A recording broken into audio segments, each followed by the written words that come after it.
बिस्मिल्लाहिर्रहमानिर्रहीम, अस्सलाम वालेकुम, गुड मॉर्निंग, सुबह बखैर। कैसे हैं आप लोग? उम्मीद करती हूँ बिल्कुल ठीक ठाक होंगे और दुआ करते हैं आज का दिन आपका बहुत ही अच्छा गुजरे, हंसते हुए मुस्कुराते हुए खैर आफियत के साथ गुजरे। नाज़रीन, आप देख रहे हैं रूही एट 10 और मैं हूँ आपकी होस्ट आसमा नौरीन। एक नई सुबह में आपको खुश आमदीद कहते हैं। वीकेंड के बाद हम मंडे को आपके साथ मौजूद हैं और आज भी हमारे साथ गेस्ट मौजूद होंगे। एक नया टॉपिक होगा जिस पर डिस्कस किया जाएगा और इसके साथ साथ जो है अगर हम मौसम की सूरत हाल पे बात कर लें तो मौसम जो है इस टाइम गर्म भी है, क्योंकि जाहिर सी बात है अब सितंबर का मिड चल रहा है, फिर अक्टूबर आ जाएगा तो मौसम काफ़ी कदरे बेहतर हो जाएगा। लेकिन इसके साथ साथ अपनी सेहत का भी इंसान को हमेशा बहुत अच्छा ख्याल रखना चाहिए, क्योंकि ये बड़ा ज़रूरी है। अच्छी सेहत के साथ साथ जो है हम बात करेंगे तो हमारे साथ जो गेस्ट मौजूद हैं पहले हम उनकी तरफ चलते हैं। आज हमारे साथ हैं जी हमारे रोही के एंकर पर्सन है बिलाल खान नियाज़ी। अस्सलाम वालेकुम। वालेकुम सलाम। कैसे हैं आप बिलाल? ठीक ठाक हैं? कैसे गुजरा आपका वीकेंड? मैं पूछ लेता हूं। ये तो मैंने पूछना था। अच्छा, वीकेंड हमारा क्योंकि साथ ही गुजरा, हम लोगों ने सफर किया और काफी अच्छा गुजरा। काफी क्योंकि हम लाहौर, आपको पता है कि जी सिटी नेटवर्क का जो है वहाँ पे 15 साल मुकम्मल हुए तो वहाँ पर जो है वो सेलिब्रेशन थी और सेलिब्रेशन खूब सेलिब्रेट की। हाँ, हमने सफर बहुत एंजॉय किया। सेलिब्रेशन शायद इतनी हमने एंजॉय नहीं की। उसकी रीजन ये थी कि हम वहाँ जब पहुंचे तो गर्मी शदीद थी, तमाम लोग क्योंकि तमाम सिटी नेटवर्क वहाँ पर इकट्ठा था और बहुत सारे लोगों से वहाँ पर मुलाकात भी हुई और बड़ा अच्छा भी लगा। बहुत सारे ऐसे लोग भी थे जिनसे हमारा कोई इस तरीके से मिलना जुलना नहीं था, हालांकि फोन पर उनसे राब्ता होता रहता है, लेकिन हाँ, मुलाकात अच्छा फोन पे भी। मुझे तो ऐसे ऐसे लोग भी आगे मिले जिनसे वाकई मैं नहीं जानती थी, लेकिन बड़ा अच्छा लग रहा था कि लोग जब आपके पास आते हैं, आपके काम को सराहते हैं, आपको सराहते हैं तो वो ज़्यादा आपके लिए बड़ी खुशी होती है और आपका फख्र भी होता है। तो ये चीज़ें जो है बड़ी अच्छी लगी। लेकिन ये है कि हमारा सफ़र ओवरऑल बहुत, बिलाल ने बहुत फन किया, बिलाल ने बहुत तंग किया, बिलाल ने बहुत शरारतें की। आपने मुझे खामोश करा दिया गया, ये भी तो बता दें। हाँ, तो ये एक अच्छा था, सफ़र हमारा अच्छा था। पूरी तमाम हमारी टीम थी, कैमरामैन थे, इंजीनियर थे, हमारे हेड थे अब्दुल बुखारी साहब और उसके साथ साथ तमाम हमारे रिपोर्टर्स थे और तमाम रिपोर्टर्स ने जो है ना वहाँ पर बेहतरीन परफॉर्मेंस भी दी। ये लाजमी था क्योंकि हम देखते हैं कि हम रोजाना न्यूज दे रहे होते हैं, बिल्कुल फॉर्मल गुफ्तगू हो रही होती है, पब्लिक इश्यूज पे बात कर रहे होते हैं। अगर मुझसे पूछा जाए तो मैं कभी डेंगू के हवाले से न्यूज दे रहा होता हूँ, कभी महंगाई के हवाले से। हमारे तमाम रिपोर्टर्स, आप लोग और सारा जितने भी लोग हैं एक प्रोफेशनल तरीके से चल रहे होते हैं। लेकिन वीकेंड पे हमें एक अच्छी बात नजर आई कि हमें सेलिब्रेशन थी, तो सेलिब्रेशन में एंजॉय होता है, तो फिर एंजॉय एक फॉर्मल तरीके से नहीं होता और हमने खूब अच्छे तरीके से उसको सेलिब्रेट किया और ये हम कई अरसा याद रखेंगे। वो जो मोमेंट्स हैं वो हमेशा याद रखेंगे, तारीखी लम्हात थे। हाँ। तो वो इतने सारे दोस्तों के दरमियान इतने सारे कुलीग सारे मौजूद थे तो वो अच्छा, क्योंकि बड़े अरसे बाद हमारा सबका एक साथ जाना हुआ तो ये एक बहुत अच्छी बात थी।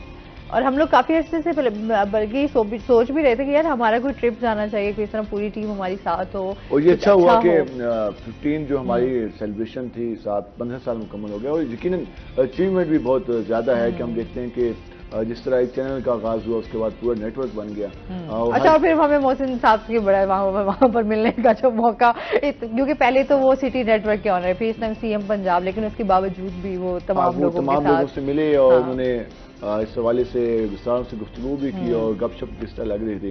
तो ये काफी अच्छा, मेरे ख्याल में हम सब के लिए काफी अच्छा एक इवेंट रहा है, हमने इसे भरपूर एंजॉय किया। हाँ, अच्छा जी, क्योंकि अभी हमारी थकावट भी बहुत ज्यादा है ना उस इवेंट की। जब हम याद करते हैं तो हमें लगता है कि हम 1-2 दिन और छुट्टियां कर लें तो शायद है ना, और थोड़ा ऐसे अच्छा यार अभी नींद में है, अभी थकावट है, क्योंकि जाना और फिर आना ये एक बड़ा हेक्टिक हो गया, ये थोड़ा सा हेक्टिक हो गया। लेकिन ये कि ओवरऑल बड़ा अच्छा रहा। ये भी जरूरी होता है समटाइम मेंटली पीस के लिए, है ना। इसलिए आज हमारे चैनल पे चेहरों पे रौनक नजर आ रही है। बिलाल के चेहरे में तो बहुत रौनक। एक कॉलर है जी हमारे साथ। अस्सलाम वालेकुम। ठीक ठाक जी, अल्हम्दुलिल्लाह। क्या नाम है आपका? मेरा नाम इजाज जी, क्या कहना चाहेंगे? मेरा बिलाल भाई से सवाल था।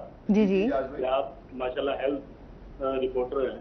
जी जी। यहाँ पर मुल्तान में सिर्फ एक ही सरकारी हॉस्पिटल है खवातीन के लिए, फातिमा सेंटर। उसमें भी काफी सहूलियात का फकदान है।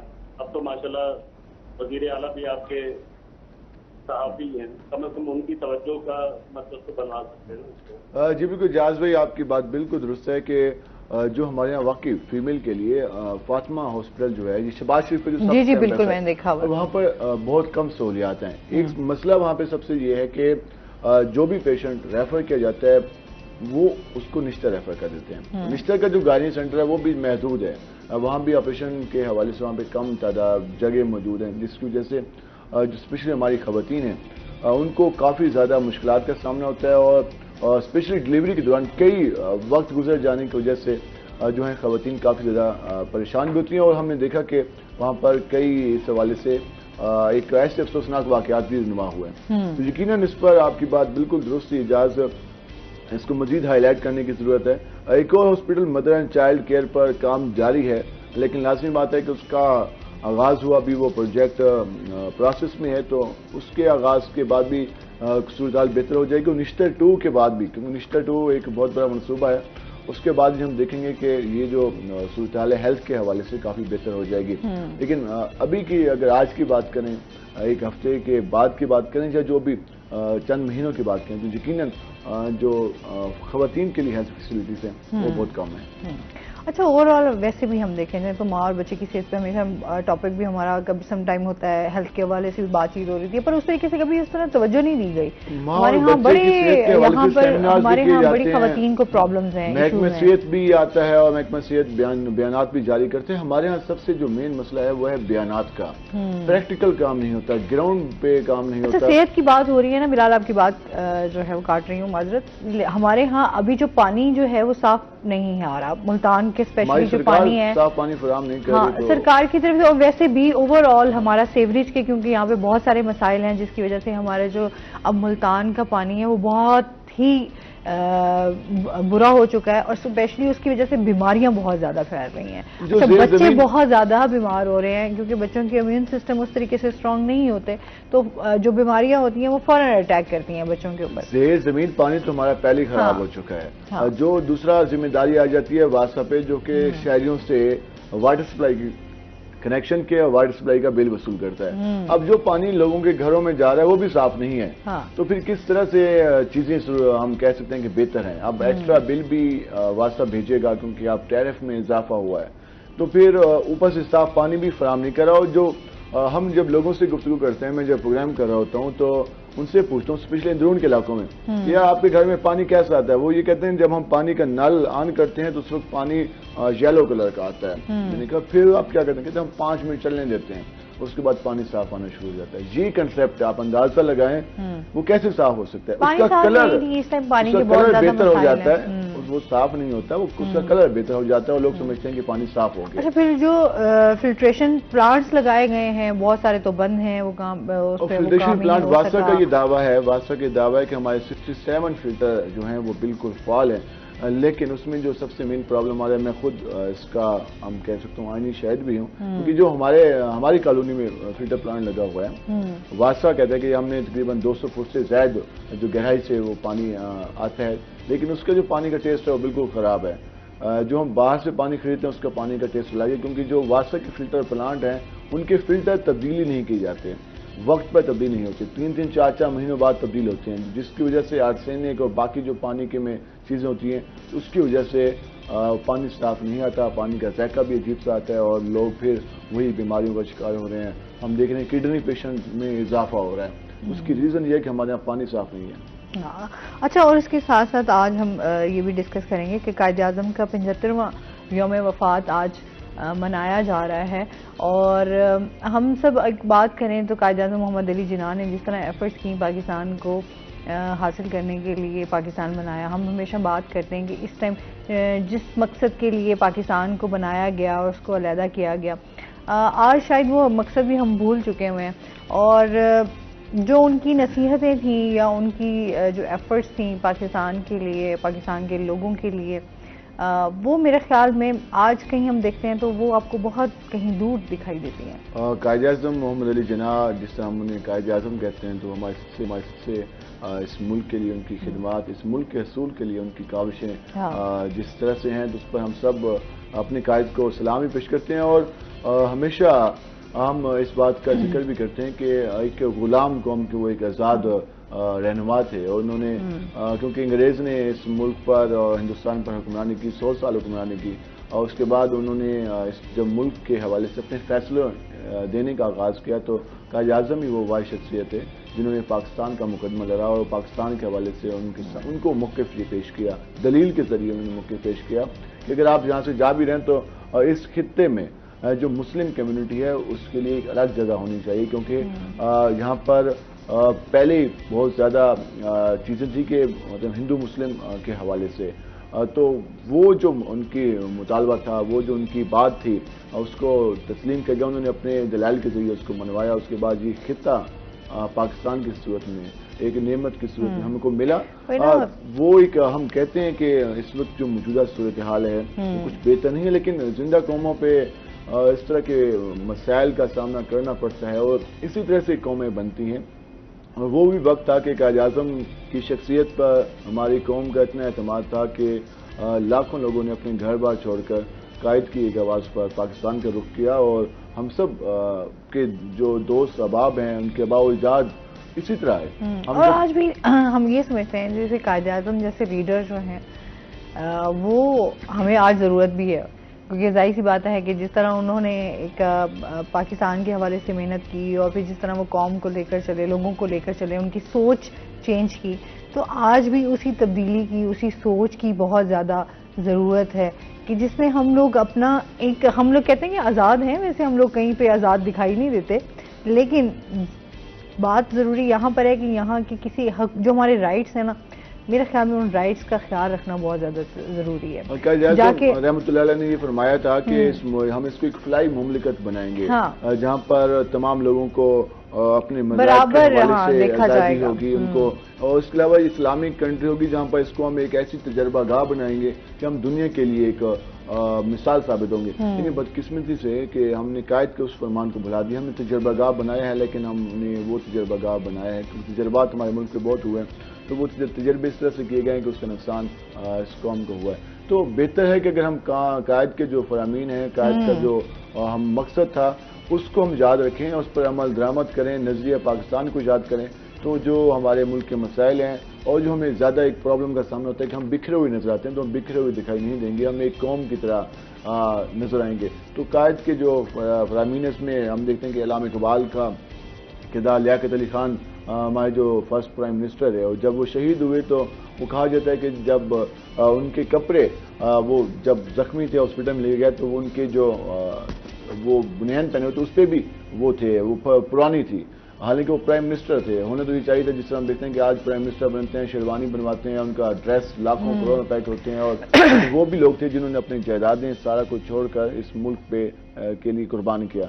तो वो हमें एक मैसेज को दोबारा से रिपीट करना है और उस पर अमल करना है। और बिल्कुल ऐसे ही इसके साथ साथ हमें अपने मुल्क से प्यार जो है वो करना चाहिए, ये हमारा फर्ज भी है और ये हमारा मुल्क है। मैं हमेशा एक बात करती हूँ, हमने ही अपने इस मुल्क को लेकर चलना है, तो कोशिश करें कि दूसरों का ख्याल रखें, ये बहुत ज़्यादा ज़रूरी है। सबसे अहम भी यही चीज़ है। हाँ, अच्छा जी, इसके साथ साथ हम बात करेंगे कि वज़ीर आला पंजाब मोहसिन नकवी आज मुल्तान का दौरा करेंगे, उस हवाले से भी बात कर लेते हैं कि क्या सूरत हाल है, क्या एक्टिविटीज़ होंगी उनकी। वज़ीर आला पंजाब मोहसिन नकवी ने जब से चार्ज संभाला उसके बाद हम देखेंगे स्पेशली उनका पूरे पंजाब पर फोकस तो है ही, लेकिन स्पेशली मुल्तान और जनूबी पंजाब पर कुछ ज़्यादा फोकस है, क्योंकि हम देखते थे कि जब भी एडमिनिस्ट्रेटर पंजाब में आते थे तो उसमें लोगों का ये शिकवा होता था, तख्त लाहौर की बात की जाती थी और ताने भी दिए जाते थे कि सिर्फ इक़्तिदार लाहौर तक महदूद रहता है। लेकिन ये हम देख रहे हैं कि इस तासुर को ज़ायल किया गया है। हम देखते हैं कि वज़ीर आला पंजाब मोहसिन नकवी ने मुसलसल मुल्तान के दौरे किए, मुसलसल जनूबी पंजाब के दौरे किए हैं, और वो इस हवाले से काफ़ी ज़्यादा कमिटेड नजर आते हैं कि जो यहाँ के प्रॉब्लम्स हैं उनका हल निकाला जाए, मसाइल हैं उनके हवाले से अहम फैसले किए जाएंगे। तो जी हम पहले देखते थे कि वज़ीर आला जब भी होता था वो लाहौर में कैबिनेट मीटिंग बुलाता था और कैबिनेट मीटिंग लाहौर में हो जाती थी, वहाँ पर डिसीजन भी लिए जाते थे, लेकिन उसमें जो जनूबी पंजाब के प्रॉब्लम्स थे उनका जिक्र नहीं होता था, क्योंकि जब आप लाहौर में बैठे हैं तो आपको लाहौर के प्रॉब्लम्स ज़्यादा नजर आएंगे, आपको सियालकोट के नजर आएंगे, आपको फैसलाबाद के नजर आएंगे, वहाँ राजनपुर का जिक्र कौन करेगा लाहौर में बैठकर, वहाँ मुल्तान का जिक्र कौन करेगा। तो जब आप लाहौर में मौजूद होंगे तो वहाँ तो मुल्तान का भी जिक्र नहीं हो सकता। तो फिर जब मुल्तान में होना सबसे अहम बात है कि वहाँ पर कैबिनेट की मीटिंग होना और वहाँ पर तमाम तर वज़रा का और जो डिसीजन मेकर है उनका मौजूद होना सबसे अहम है। तो इस हवाले से हम देख रहे हैं कि ज़िला पंजाब ने पहले दिन से मुल्तान और स्पेशली जनूबी पंजाब के मुख्तलिफ वज़रा का दौरा किया। हेल्थ पर सबसे ज़्यादा उनका फोकस दिखाई दिया। आज भी निस्टर 2 के हवाले से उनका दौरा है, किडनी हॉस्पिटल के हवाले से दौरा है। उनको जब भी मालूम होता है कि फलान जगह हेल्थ का प्रोजेक्ट पेंडिंग है तो वहां पर हमें मोहसिन नकवी स्पीड नजर आ जाती है। और हम देखते हैं कि अच्छा वहां भी हमें वैसे इवेंट पे भी मोहसिन साहब की स्पीड जो है वो नजर आई, काफी ज्यादा नजर आई। हाँ। और इसमें और ये बात बिल्कुल दुरुस्त भी है। हाँ। हम सिर्फ अपने जो करीब में एक हॉस्पिटल मौजूद है इंस्टीट्यूट ऑफ कार्डियोलॉजी, पिछले 8 साल से ये पेंडिंग था। 8 साल से यहाँ पर वज़ीर-ए-आला रहे, पहले अगर हम शहबाज शरीफ साहब की हुकूमत रही, फिर उसके बाद उस्मान बुज़दार रहे, फिर चौधरी परवेज़ इलाही खुद रहे जिनके नाम का ये हॉस्पिटल है, और इस हॉस्पिटल को नहीं बनाया गया। इसका जो तोसी मनसूबा था वहीं पर था। तो जब से मोहसिन नकवी साहब ने चार्ज संभाला तो हमने देखा कि उसमें हमें ज़्यादा चीज़ें बेहतर होती हुई दिखाई दी। और आज वहाँ पर बाकायदे तौर पर पेशेंट का इलाज जारी है कार्डियोलॉजी हॉस्पिटल में। सेम निस्टर 2 में हमने देखा कि वहाँ भी वर्किंग जारी है। तो ये तो चीज़ें हैं जिसमें हमने देखा काफ़ी बेहतरी आ रही है। अच्छा, और ये ज़रूरी भी है, जिस तरह हम बात कर रहे हैं ना कि जनूबी पंजाब में बहुत महरूमियाँ रही हैं और अभी तक बहुत सारी चीज़ें इस तरह की हैं जिसमें जनूबी पंजाब पे काम करना बहुत ज़्यादा ज़रूरी है। अच्छा, हम हमेशा बात करते रहे कि जनूबी पंजाब का आज भी लोग हम कहते हैं कि हमारा एक अलहदा सूबा होना चाहिए जिसमें हमारे तमाम मसाइल, हमारी तमाम चीज़ें जो हैं यहीं पे ही डिस्कस होनी चाहिए, यहीं पे ही उनके ऊपर जो अमल दरामद होना चाहिए। बट बदकिस्मती हमारी यहाँ पे एक हमें सेक्रेटरीट जो है वो बना तो दिया गया, लेकिन फिर वही बात आ जाती है कि यहाँ पर लोगों के मसाइल उस तरीके से ना सुने जाते हैं ना उनके ऊपर अमल किया जाता है। अच्छा, हेल्थ के हवाले से हमेशा हम देखते हैं कि बहुत सारे मसाइल हैं यहाँ पर, फैसिलिटीज़ नहीं हैं यहाँ पर, प्राइवेट जितने भी यहाँ पर हॉस्पिटल्स हैं वहाँ पर हमें देखने में को ये मिलता है कि वहाँ पर आपको बहुत ज़्यादा, एक तो आपको चार्जेस देने पड़ते हैं, आपको फैसिलिटीज़ तभी मिलती हैं जब आप बहुत ज़्यादा चार्ज उनको देते हैं। ये तो 100% है। सरकारी हॉस्पिटल्स में जाएं तो ये तो जाहिर सी बात है, जिस तरह अब एक बंदे के पास खाने को एक वक्त की रोटी नहीं है तो उसने प्राइवेट इदारे में कहाँ जाना है? आपको अच्छा बड़े बड़े डॉक्टर्स आपको यहाँ पर उस तरीके से नहीं देखेंगे। जैसे ही वो अपनी क्लिनिक या फिर वो किसी प्राइवेट इदारे में मौजूद होंगे तो वो अपनी एक भारी फीस के साथ आपका प्रॉपर चेकअप भी करेंगे, आपके लुक आफ्टर भी करेंगे, आपको सुनेंगे भी सही, वहाँ उनको कोई गुस्सा भी नहीं होगा, उनका बिहेवियर आपके साथ बहुत अच्छा होगा। तो हमारे यहाँ तो ये बड़ा एक अलमिया है इस टाइम कि यहाँ पर हमारे से हेल्थ के हवाले से जो लोगों की डेथ हो जाती है, इमरजेंसी की सूरत हाल देख लें, हम बात करें बिलाल, सिर्फ हेल्थ नहीं, जितने भी हमारे सरकार के इदारे हैं, हाँ। मुझे आज से नहीं शुरू से हमने ये देखा है कि वहाँ पर जब भी लोग जाते हैं तो जो उनका जेन्युइन काम होता है उसको भी कराने के लिए उनको बहुत ज्यादा मेहनत करनी पड़ती है। ऐसे ही है, ऐसे ही आपको लाइनों में आपको धक्के खाने पड़ेंगे। लाइनों में लगना कोई अहम बड़ी बात नहीं है, क्योंकि मुहसिब कंट्रीज में हम देखते हैं कि जहाँ रश हो तो वहाँ लाइन बनती है और लाइन पे प्रॉपर। यहाँ हमारे पाकिस्तान में लाइन आप भी बेहतर जानते हैं, जहाँ पर जो लाइन लगती है उसके बाद सबसे प्रॉब्लम ये होता है कि लाइन लगी हुई है लेकिन वो खत्म नहीं हो रही है और कहीं और से पेशेंट और कहीं और से लोग अपने काम करा रहे होते हैं। तो वो लाइन वहीं जो कि तुम मौजूद रहती है, 2-2 घंटे वो लाइन लगी रहती है, लेकिन बाद में पता चलता है कि 7 वाले दरवाजे से भी लोग आ रहे हैं और वहां से काम हो रहा है। तो ये जो माइंड सेट है इसको तब्दील होते हुए काफी टाइम लगेगा। इसमें हम सबको किरदार अदा करने की जरूरत है। हम बात कितनी भी हुकूमतें चेंज हो जाएं तो ये माइंड सेट जब तक हमारा नहीं चेंज होगा तब तक कुछ बेहतरी नहीं आ सकती। और हमने ये और उसमें सिस्टम में भी बहुत खराबी है। कल परसों जब ज़िला पंजाब ने मुख्तलिफ हॉस्पिटल का दौरा किया तो उन्होंने काफी बरहमी का इज़हार किया कि ये किस तरह का सिस्टम है कि मरीज 1-1 घंटे से लाइन में लगे हुए हैं और उनको टोकन नहीं मिल रहा। तो सिर्फ 2 बंदे इजाफी बैठाने हैं ना, 2 बंदे क्यों नहीं बिठाए जा रहे? मेन चीज तो है कि एक बीमार आया हॉस्पिटल में उसकी केयर करनी है। वो हमारे बीमार भी माशाल्लाह इतने मजबूत हो चुके हैं कि जब ये कार्डियोलॉजी हॉस्पिटल का एक्सटेंशन का मनसूबा मुकम्मल नहीं हुआ था तो हमारे कार्डिक पेशेंट 2-2 घंटे लाइन में लगते थे। हमारे कार्डिक पेशेंट जिनके बारे में कहा जिनका दिल बहुत वीक है, इनको बिठाना है तो वो 2-2 घंटे लाइन में लगकर अपनी मेडिसिन लेने के लिए 2-2 घंटे लाइन में लगते हैं। तो ये सूरत हाल है कि हम अपने लोगों के लिए आसानियां पैदा नहीं करते। तो जब तक हम अपने लोगों के लिए आसानियां पैदा नहीं करेंगे तो फिर हम किस तरह से उम्मीद कर सकते हैं कि इस माशरे में आसानी नजर आए? अच्छा, हमारे यहाँ ये भी तो एक मसला है सबसे बड़ा कि हम लोगों का ना एक होती है कि एक जल्दबाजी, हर बंदे को ना ये होता है कि यार बस मेरा काम किसी तरीके से पहले जल्दी हो जाए, बाकी जो है ना वो जरा उनका हो ना हो मुझे कोई फ़र्क नहीं पड़ता। ये जो एक एहसास है ना, ये एहसास हर किसी में नहीं होता। ये हम लोग अच्छा सम टाइम होता है कि बहुत सारे लोग, आप बाहर के ममालिक भी जाए ना, तो कोई इस तरह की हम देखते हैं कि बंदा कोई बीमार हो तो अगला बंदा उसको फुल प्रोटोकॉल के साथ जो है उसकी केयर कर रहा होता है। हमारे यहाँ तो ये चीज़ें ही नहीं है ना। हमारे यहाँ बंदा मरता है तो हमारा ओके ठीक है मर जाने दो, एक बंदा मर जाएगा तो क्या हो जाएगा। हमारे यहाँ असल में वो जो टाइम का वेस्ट किया जाता है, प्रॉपर तरीके से इलाज नहीं शुरू किया जाता। इमरजेंसी में बड़ी ये बड़ी तल्ख बात हो जाएगी, लेकिन ये तल्ख हकीकत है। अब मेरे क्योंकि ये चीज़ें मैंने खुद फेस की हुई हैं, तो मैं यहाँ पे बिल्कुल भी इस चीज़ के नहीं डरूंगी बात कहने की, क्योंकि हक और सच की बात कहने में इंसान को कभी डरना भी नहीं चाहिए। मैं इमरजेंसी में खुद इस चीज़ की गवाह हूँ कि आपको जिस तरीके से ट्रीट होता है यहाँ पर, और जो बिहेवियर होता है लोगों का, और चाहे डॉक्टर्स हैं चाहे वहाँ का जो बाकी अमला है काम कर रहा है, आपको ऐसे अगर आपके पास सिफारिश है तो आपको फुल आपको जो है वो प्रोटोकॉल भी दिया जाएगा और आपका इलाज भी किया जाएगा और फौरन एक्शन भी लिया जाएगा। माजरत के साथ एक आम बंदा आएगा ना और वो चीख चिल्ला रहा होगा, रो रहा होगा, धाड़े मार रहा होगा कि मेरे पेशेंट को देख लें, तो उस पेशेंट को देखा भी नहीं जाता, उसकी बात भी नहीं सुनी जाती। इस पर बात करते हैं बिलाल, अभी हमने जाना है ब्रेक पे। नाज़रीन हमारे साथ रहिएगा।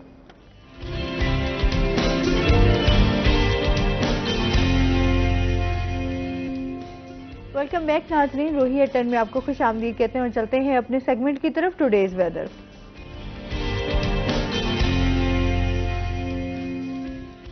हसन मलिक हमारे साथ मौजूद हैं। हसन से जानते हैं आज दिन भर मौसम कैसा रहेगा, क्या सूरत हाल है? जी आसमा, मुल्तान शहर के अगर आज के मौसम की बात करें तो मुल्तान शहर में गर्मी की जो लहर और शिद्दत है वो गुज़िश्ता कई दिनों से बरकरार है। आज भी मुल्तान शहर में अलल सुबह से सूरज अपनी शदीद किस्म की आंखें दिखा रहा है, लेकिन गुज़िश्ता कई दिनों से हवा ना चलने की वजह से गर्मी की शिद्दत जो थी वो तो बरकरार थी, लेकिन आज अलल सुबह से हल्की फुल्की हवा चलने से मौसम कदरे खुशगवार भी है, साजगार भी है, और जो हब्स की कैफियत थी उसमें नुमाया कमी देखने को आ रही है। आज अगर शहर के ज़्यादा से ज़्यादा दर्जा हरारत को देखें तो आज मुल्तान शहर का ज़्यादा से ज़्यादा दर्जा हरारत 40 डिग्री सेंटीग्रेड तक जाने का इम्कान जाहिर किया जा रहा है। कम से कम दर्जा हरारत आज शहर का 30 डिग्री सेंटीग्रेड पर रिकॉर्ड किया गया है। एयर क्वालिटी इंडेक्स मुल्तान शहर का गुज़िश्ता कई दिनों की तरह आज भी कदरे आलूदा है, लेकिन कदरे बेहतर है, जो कि 153 पॉइंट्स पर रिकॉर्ड किया गया है। पाकिस्तान के फिजाई आलूदा तरीन शहरों की लिस्ट में मुल्तान की स्टैंडिंग को देखें तो मुल्तान आज 9वें नंबर पर स्टैंड कर रहा है। महकमे मौसमियात की जानिब से ये पेशगोई जाहिर की जा रही है कि आइंदा 24 घंटों के दौरान और आइंदा आने वाले दिनों में मुल्तान शहर का इसी तरह से ही मौसम गर्म रहने का इम्कान है। और बारिशों के हवाले से बात करें तो मुल्तान शहर में बारिशों का कोई स्पेल आइंदा आने वाले दिनों में दाखिल नहीं होगा। जी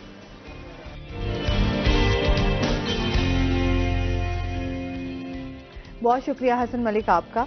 अच्छा जी, हम बात कर रहे थे हेल्थ के हवाले से कि इधर यहाँ पे हमारी जो हॉस्पिटल्स की इस टाइम हालात हैं और फैसिलिटीज़ हैं। हॉस्पिटल के हालात तो नो डाउट आपके सामने, उसकी रीज़न भी तो हम बात कर लें ना, क्योंकि अगर हम कहें कि जी हमारे हॉस्पिटल में प्रॉपर इलाज नहीं होता, हमारे हॉस्पिटल में हमारे डॉक्टर हमारे स्टाफ का रवैया सही नहीं होता, रीज़न क्या है, क्यों नहीं होता?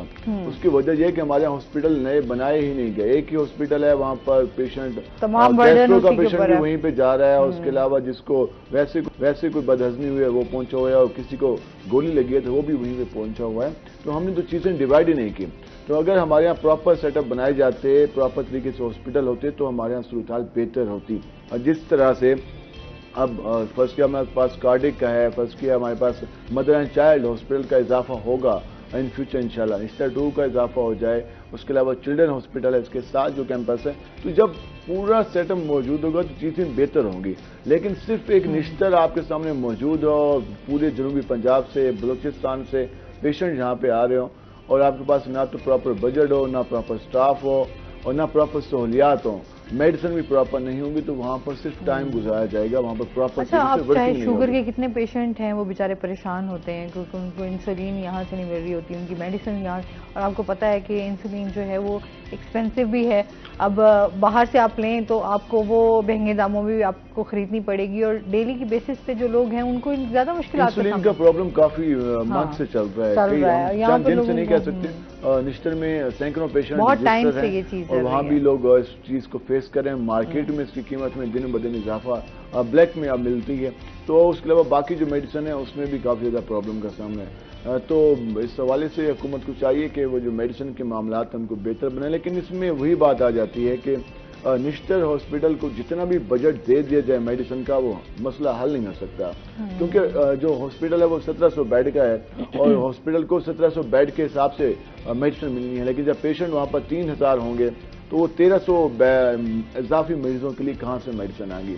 जब आपके पास लिमिट है कि 5000 पेशेंट आउटडोर में आने हैं, हमने 5000 पेशेंट को फर्ज किया मेडिसिन देनी है, तो आपके पास रोजाना जब 8 से 9000 पेशेंट आ जाएंगे तो बाकी 3-4 हजार को पेशेंट जो मेडिसिन है वो कहाँ से मैनेज होंगी। तो इसीलिए हमारे यहाँ हॉस्पिटल ओवरबर्डन है, उन पर लोड काफी ज्यादा है, जिसकी वजह से जो डॉक्टर्स हैं वो भी इसी बात को यूज करते हुए प्रॉपर तरीके से नहीं ट्रीटमेंट कर सकते, क्योंकि एक जो प्रोसेस रोजाना का है तो वो लोगों को थका देता है। अगर आपने फर्ज किया, अगर आपने रोजाना 40 से 50 पेशेंट को चेक करना और आपके पास 200 पेशेंट मौजूद हैं, तो उसने जो किस तरह से चेक करने 8 घंटों में, वो सुबह 9 बजे, तो फिर इसका रिजल्ट क्या निकलता है? रिजल्ट ये निकलता है कि 1 साल बाद, 2 साल बाद जितना भी विलिंग डॉक्टर हो, जितना भी ज्यादा मोटिवेटेड हो, वो फिर डिस्चार्ज होता है और डिमोटिवेट होता है। उसके बाद हम देखते हैं कि वो ना प्रॉपर टाइम पे ड्यूटी पे आ रहा होता है, ना प्रॉपर तरीके से पेशेंट को चेक कर रहा होता है और तमाम का रवैया अजीब सा होता है। क्योंकि पिछले दिनों आपने एक स्टोरी भी शेयर की थी जिसमें हम देखें महंगाई की वजह से जो है अब लोगों ने, अब हम निश्तर की बात करें, हॉस्पिटल्स में अब भी आपके एसी जो हैं वो बंद होते हैं। अभी कल में ही देख रही थी कि जो है 1 रुपया कुछ पैसे जो है वो मजीद यूनिट जो है वो महंगा कर दिया गया है। मतलब आप डेली की बेसिस पे आप ये मेंटली तौर पे आप कहेंगे कि रिलीफ तो आपको कहीं नहीं मिलेगा, चाहे एहतजाज भी हो गए, चाहे आपके जो मर्जी हो गया, लोग परेशान हैं, लोग खुदकुशी कर रहे हैं, लेकिन हुकूमत के ऊपर जो है ना वो बिल्कुल भी कोई असर भी नहीं पड़ रहा और उन्होंने 1 रुपया कुछ और पैसे बजाय कम करने के मजीद बढ़ा दिए। तो हम जो देखें तो अभी अब आप हॉस्पिटल में जाए तो वहाँ पे आपके एसी बंद पड़े होते हैं। मतलब निश्तर के अगर के हवाले से बात करें तो वहाँ पर बिल्डिंग डिपार्टमेंट की जानब से रेनोवेशन का काम जारी था और तकरीबन 40 करोड़ का बजट दिया गया। अब उसमें प्रॉब्लम ये है कि रेनोवेशन के हवाले से जब काम शुरू हुआ तो हमारे यहाँ जिससे सरकारी काम शुरू होते हैं, अब उनको नहीं मालूम होता कि हमने किस चीज़ का कैसे ख्याल करना है और वही तोड़ फोड़ वाला सिलसिला होता है। और प्रॉब्लम ये बनी कि वहाँ पर एक तो वहाँ पर जो ऑक्सीजन सप्लाई सिस्टम था वो भी बुरी तरह मुतासर हुआ, दूसरा जो एसी के हवाले से वहाँ पर जो प्रॉपर में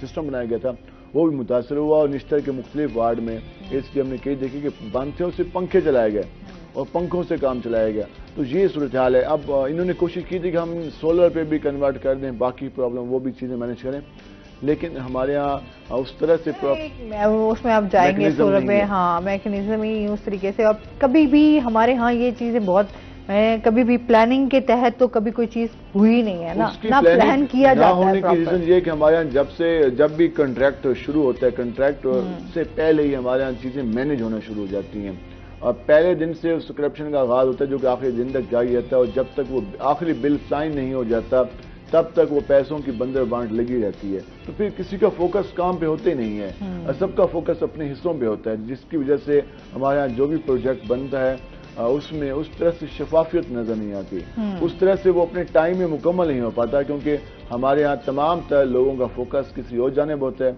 और जो मामलात होते हैं वो किसी और जानिब जा रहे होते हैं।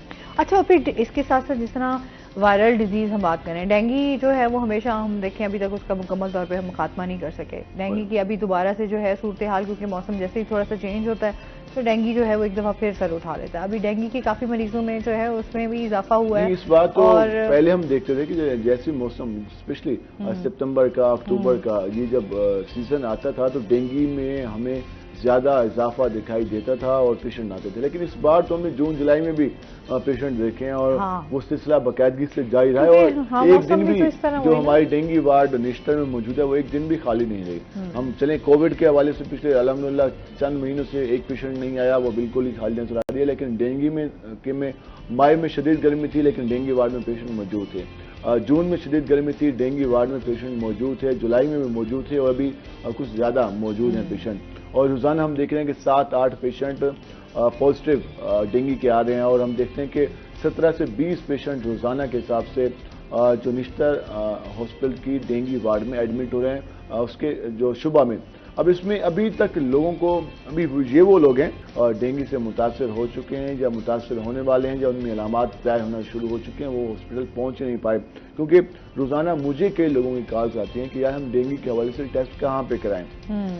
और उसको उनको फिर ये बताया जाता है कि आप निश्चित इमरजेंसी में जाएंगे, वहाँ से आप स्लिप बनवाएं, स्लिप बनवाने के बाद वहाँ पर डेंगू के हवाले से उनको बताएं कि वो डेंगू का चेकअप करना चाहते हैं। उसके बेस पे अगर वो उनमें खुदा न खासा कमी होगी तो आपको फौरी तौर पर निश्तर की जो डेंगू वार्ड है उसमें रेफर कर दिया जाएगा।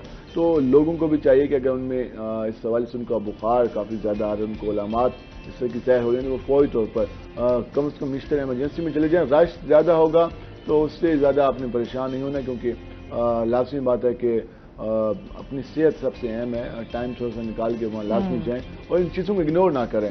और दूसरा, सफाई का खास ख्याल करें। एक तो हमारा प्रॉब्लम ये है कि हम जो सफाई के हवाले से चीज़ें उनको हम प्रॉपर तरीके से नहीं रखते। हमारे यहाँ जो हमारी वर्कशॉप्स हैं, हमारे होटल्स हैं, हमारे घरों की सूरत हाल होती है, हमने वो कुछ स्टोर रूम्स बनाए होते हैं और उनमें कई अरसे से हमारे यहाँ कचरा मौजूद होता है, सामान मौजूद होता है और वो उनको साफ नहीं किया जाता। वही ऐसा मच्छर है जो हम कहते हैं जी साफ पानी पे परवरिश पाता है। तो ये अच्छा, आगे कहीं गंदा पानी खड़ा हो, खड़ा पानी जब आके बारिश का पानी हो या कहीं इस तरीके से हम जैसे, इसका मसला ये है कि साफ पानी पे ये डेंगू जो है वो आपका परवरिश पाता है। जो आपके पास बाकी दूसरा पानी उसमें मलेरिया आ जाएगा, यहाँ पे मलेरिया आ जाता है। तो वही है कि हमारे यहाँ पानी के हवाले से अब प्रॉब्लम ये आती है कि लोग कहते हैं कि यार हम तो कोशिश करते हैं, लेकिन फिर वो हमारे सरकारी, हमने उस दिन भी डिस्कस किया कि हमारे यहाँ सीवेज कितना बोसीदा और इतना गंदा सिस्टम है कि लोग कोशिश करते हैं, उसके बाद भी जब वो घर से बाहर निकलते हैं तो पानी मौजूद होता है और वो तालाब बने होते हैं जिसकी वजह से वहाँ पर मच्छर प्रवेश पार होते हैं। हमारे यहाँ हेल्थ के हवाले से जो चीज़ें हैं वो काफ़ी ज़्यादा इग्नोर की जाती हैं और अभी शायद हम 21वीं सदी में दाखिल नहीं हुए, हम शायद अभी 19वीं या 20वीं सदी में है, जिसकी वजह से हम इन चीज़ों को काफ़ी ईजी लेते हैं। सही बात है। अच्छा, इसके साथ साथ हम थोड़ा सा, क्योंकि अभी स्मोक के हवाले से भी जो है उसके लिए भी कार्रवाइयाँ की जा रही हैं, इस हवाले से भी बताइएगा। स्मोक के हवाले से हम बात करें तो जैसे ही सितंबर के महीने का आगाज होता है, क्योंकि हम देखते हैं कि अक्टूबर और नवंबर में आपने भी देखा होगा कि इतनी ज्यादा सर्दी नहीं होती। पहले हमें लगता था यार सर्दी है नहीं, धुंध कहाँ से आ गई। वैसे भी मुल्तान, वैसे भी बिलाल हम बात करें तो मुल्तान में मेरे ख्याल में सर्दी आती है दिसंबर के लास्ट में और जनवरी के स्टार्ट में। मतलब ये आपका एक थोड़ा सा एक महीने का 1.5 महीने का अरसा होता है जिसमें थोड़ी, लेकिन जो स्मोक है वो अक्टूबर वो तो फिर रहती है। वो हम देखते हैं शाम के वक्त जैसे बाहर निकलते हैं तो वो आंखों में चुभन सी होने लग जाती है और बिल्कुल ही अजीब सा आपको फील होता है। तो स्मोग एक उसकी हम देख रहे हैं कि उसमें इजाफा हो रहा है। तो हमारी जो इंतजामिया है वो हर बार दावे करती है कि हम स्मोक के खात्मे के हवाले से इकदाम उठा रहे हैं। उसका आगाज किया जाता है भट्टों से और अभी तक हर साल ये मुझे भी कुछ 6-7 साल से मैं बाकायदा तौर पर जिला इंतजामिया की ये प्रैक्टिस देख रहा हूँ कि वो स्मोक के खात्मे के लिए जो ज़िग-ज़ैग टेक्नोलॉजी के हवाले से वो कहते हैं कि हमने भट्टों को कन्वर्ट कर दिया। 7 साल में जितने भट्टे नहीं लगे, जितने उनकी प्रेस रिलीज आई कि हमने इनको ज़िग-ज़ैग में कन्वर्ट कर दिया और हर बार कहा जाता है कि 40 भट्टे ज़िग-ज़ैग में हो गए, 50 भट्टे हो गए, लेकिन अगर हम टोटल अगर सरकारी प्रेस रिलीज उठा के देखें तो वो हजारों में हो चुकी होंगी। लेकिन अगर ग्राउंड रियलिटी देखें तो उसी पुरानी टेक्नोलॉजी के हिसाब से वो सारे भट्टे काम कर रहे हैं। कोई किसी किस्म की ज़िग-ज़ैग हमें नजर वहां पर, और बस एक प्रेस रिलीज जारी कर दी जाती है और महकमे मालियात का मिला जाता है, नोटिस जारी किया, 5-5, 10-10, 15-15 हज़ार जुर्माने किए, उसके बाद वो मैनेज होते हैं और उसके बाद वो सिलसिला उसी तरह से जारी रहता है। और उनको भी बता दिया जाता है कि यार सर्दी है, ये सीजन है, इसमें हमने 1 आधा महीना बंद रखना है आपको, तो आपने ज्यादा टेंशन नहीं लेनी, पहले काम मुकम्मल करें। और लोग भी मेंटली तैयार होते हैं। अच्छा, इस पर मजीद हम बात करते हैं। नाज़रीन, अभी हमने जाना ब्रेक पे, हमारे साथ रहिएगा।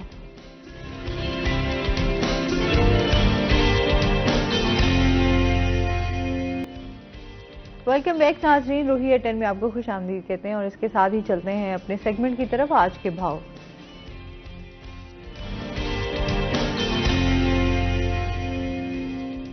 शकील सुल्तान हमारे साथ मौजूद हैं। शकील से जानते हैं आज मार्केट में सब्जियों फलों के क्या रेट्स हैं।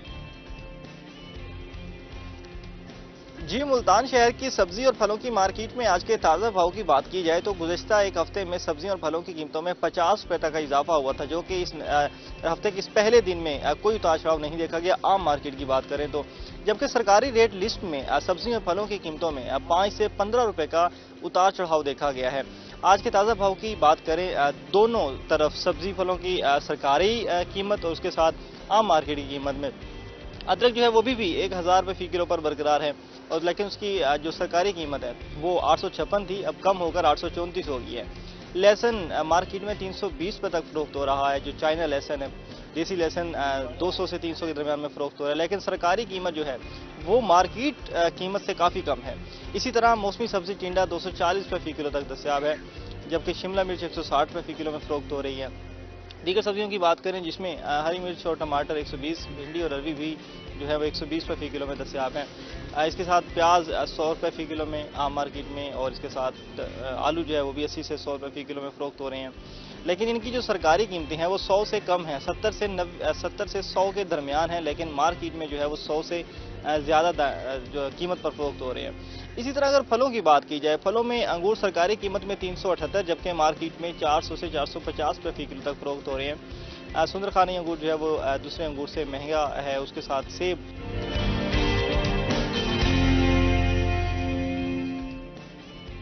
बहुत शुक्रिया शकील सुल्तान। और जिस तरह सब्जियों फलों के रेट्स आप बता रहे हैं कि महंगाई है, वह ओवरऑल हम देख रहे हैं कि हर चीज़ जो है इस टाइम महंगी होती जा रही है। अच्छा, कल ही मैं एक चीज़ देख रही थी बिलाल, आप तो क्योंकि इस पे शोज़ वगैरह भी करते रहते हैं और आवाम का जो इस टाइम रद्द अमल है वो बहुत ज़्यादा सख्त भी है, परेशान भी हैं, लोग रो रहे हैं।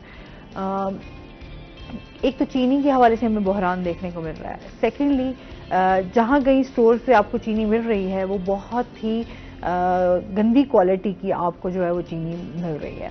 तो ये इतनी सारी चीज़ें अब लोगों का, एक तो ज़ख़ीरा अंदोज़ी आ गया, फिर लोगों के हवाले से क्वालिटी को मज़ीद, हमारे यहाँ पता नहीं ये एक मसला है, जब आप थोड़ी सी अगर कोई इस तरह की चीज़ है तो आप फिर आप थोड़ा सा सस्ती लोगों में, लोग क्योंकि सिर्फ सस्ती चीज़ लेने पर मजबूर होते हैं, तो आप उनको क्वालिटी वो वाली नहीं, आप उनको क्वालिटी बहुत ही लो क्लास की क्वालिटी में आप क्वालिटी के हवाले से कभी काम हुआ ही नहीं ना। हमारे यहाँ चीजें किस कीमत पे फरोख्त होनी चाहिए, किस मियार की होनी चाहिए, इस पर हमारे यहाँ कोई मैकेनिज्म है ही नहीं। कल यार ये एक अब इन्होंने कोई नया ही, बिलाल मैं तो बड़े हैरान हूँ, अब इन्होंने कोई नया केमिकल भी तैयार कर लिया है जिससे आपकी जो सब्जियां हैं वो आप उनके ऊपर उनका छिड़काव करेंगे तो आपकी सब्जियां फ्रेश नजर आएंगी।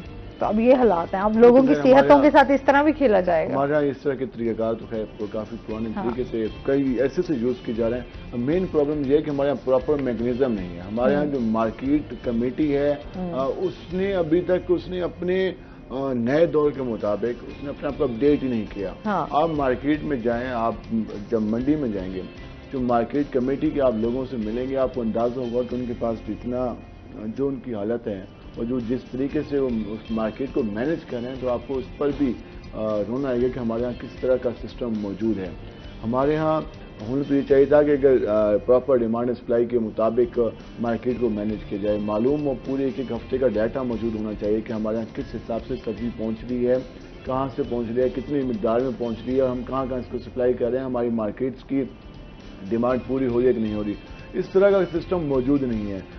माल आ गया है, ज्यादा आ गया तो उसकी कीमत कम हो गई है, कम आ गया तो ज्यादा हो गई है, और किसी ने स्टॉक कर लिया तो फिर कोई पूछने वाला नहीं है। और ये तो कॉमन सेंस है ना कि अगर आपने गंदम की फसल आपकी चंद महीने पहले हुई है, उसके बाद आपकी गंदम का रेट कहाँ से कहाँ पहुंच गया, तो आपकी गंदम चली कहाँ गई। शुगर यहीं पर प्रोड्यूस हो रही है और आपकी शुगर का रेट बढ़ता जा रहा है तो कहाँ गायब हो गई, किसने गायब कर दी, कोई मैकेनिज्म ही नहीं है। क्या डीसीज को, क्या कमिश्नर्स को, क्या हमारे महकमा खुराक को और जब बाकी इदारों को नहीं मालूम कि हमारे यहाँ जो मसनूई बहरान पैदा किए जाते हैं उनके पीछे कौन नासिर होते हैं, और जो लोग पैदा करते हैं उनके खिलाफ क्रैकडाउन क्यों नहीं किया जाता। अभी खाद का सीजन आने वाला है तो खाद फिर ब्लैक में चली जाएगी, स्टोर हो जाएगी, और उसके बाद हमारा किसान महंगी खाद खरीदने पर मजबूर होगा। तो हमारे यहाँ जो प्रॉफिट है बदकिस्मती से पहले ये होना चाहिए था कि हमारे यहाँ जो जितने भी लोग मुख्तलिफ प्रोडक्ट बनाते हैं, हमारा सरमाएदार इन्वेस्टमेंट करता है, तो वो अपनी प्रोडक्ट की क्वालिटी बेहतर करके प्रॉफिट कमाने पर फोकस नहीं करता।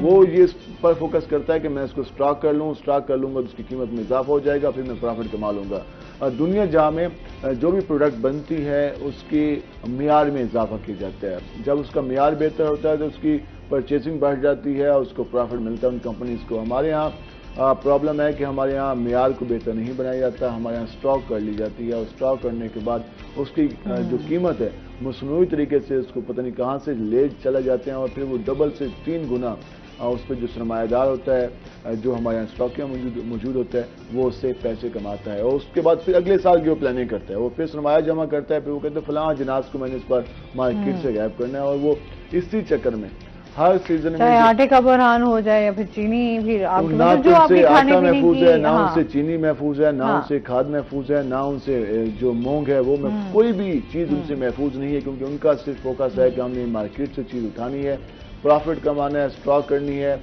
उससे प्रॉफिट कमाया, फिर अगले पैसे से मजीद जो फसल आती है। और इस सारी चीजों में जो है वो ज्यादा से ज्यादा हम कहते हैं आवाम जो हमारी बेचारी है ना, वो बहुत ज्यादा पिस रही है, जो मजदूर है, हाँ, फेस कर रही है। फिलहाल बहुत शुक्रिया, आप हमारे साथ रहे और बहुत सारी स्टोरीज को हमने डिस्कस भी किया। नाज़रीन, अभी हमने जाना ब्रेक पे, हमारे साथ रहिएगा। जब हम ब्रेक से वापस आएंगे तो हमारे साथ कुछ और गेस्ट मौजूद होंगे।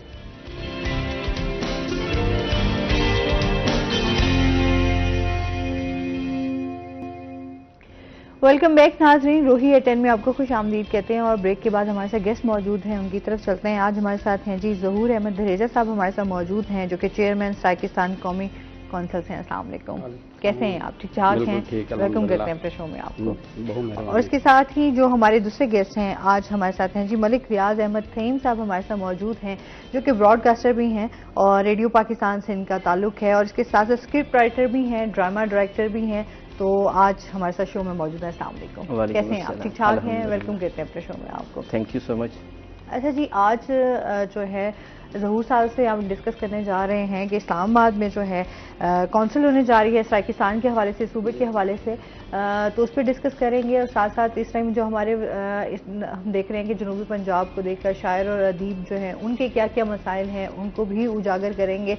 और इसके साथ ही जो है फहीम साहब से डिस्कशन होगी इस टाइम, क्योंकि ये राइटर भी हैं, तो इस हवाले से भी जानेंगे कि इस टाइम जो अच्छे लिखने वाले हैं वो क्यों अच्छा लिखना जो है वो छोड़ते जा रहे हैं। और साथ साथ इनका रेडियो पाकिस्तान के इनकी जो जर्नी है उस हवाले से भी इनसे जानेंगे।